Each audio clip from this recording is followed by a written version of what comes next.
So would you believe that the Nigerian fashion designer who once ran a small tailoring shop would go on to become one of the richest women in Africa? This is the extraordinary story of Folorunsho Alakija, the woman who transformed fabrics into fortunes and later oil into billions.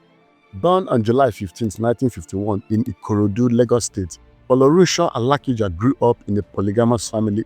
Her father was wealthy but strict, and her upbringing combined privilege with discipline.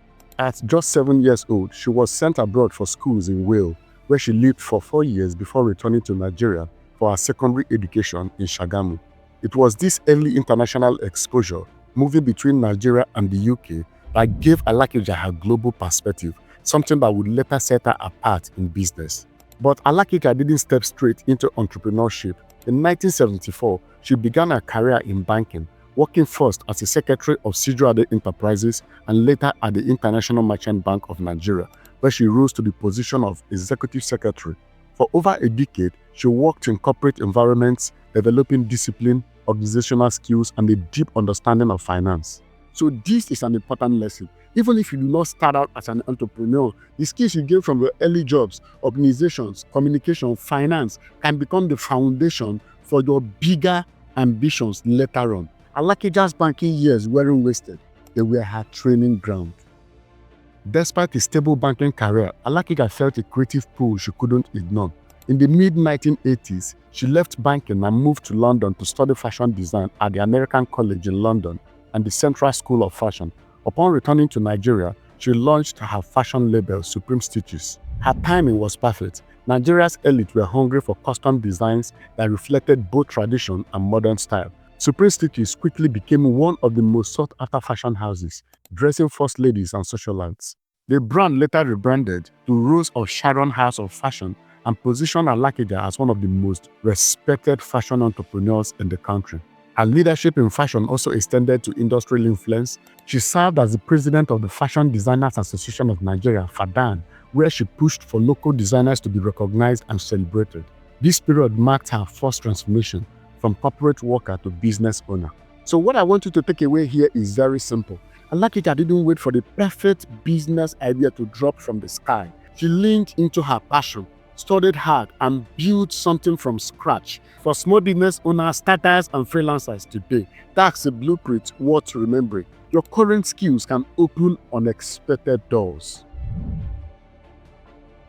In 1991, Folorunsho Alakija applied for an oil prospecting license, a bold and unusual move for a woman with no experience in energy.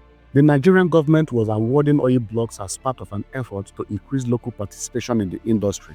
She secured rights to an oil block in the Niger Delta known as OPL 216. At first, the license didn't seem like much. Many dismissed her chances. After all, exploring for oil is expensive and risky, often requiring billions of dollars in investments. But Alakija was determined. She partnered with Star Deepwater Petroleum, a subsidiary of Texaco, now Chevron, to help with technical expertise. Then came the turning point. In 1996, oil was discovered on her block, and not just any oil, a major highly productive field known as Abami. Overnight, the block became one of the most valuable oil assets in Africa. But her success was far from secure. The Nigerian government tried to reclaim part of the block, reducing her stake. Alakija fought back, taking the case to court. After years of legal battles, the Supreme Court ruled in her favor, restoring her 60% share. This landmark victory cemented her as one of the most powerful players in Nigeria's oil sector.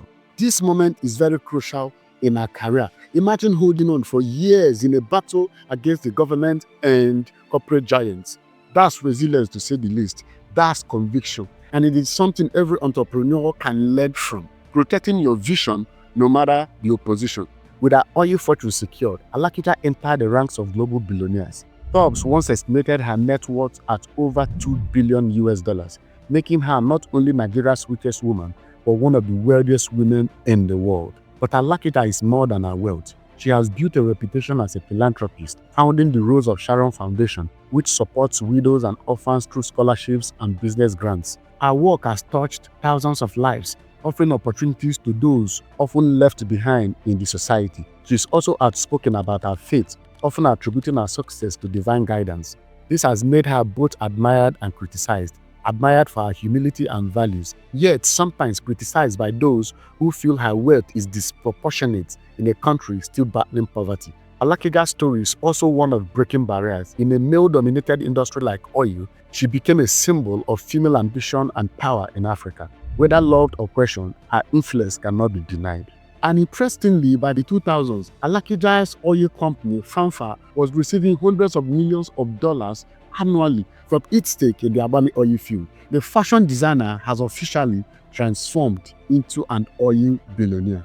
Folorunsho Alakija's rise from fashion designer to oil billionaire is one of Nigeria's most remarkable transformations. It's a story of vision, courage, and relentless persistence.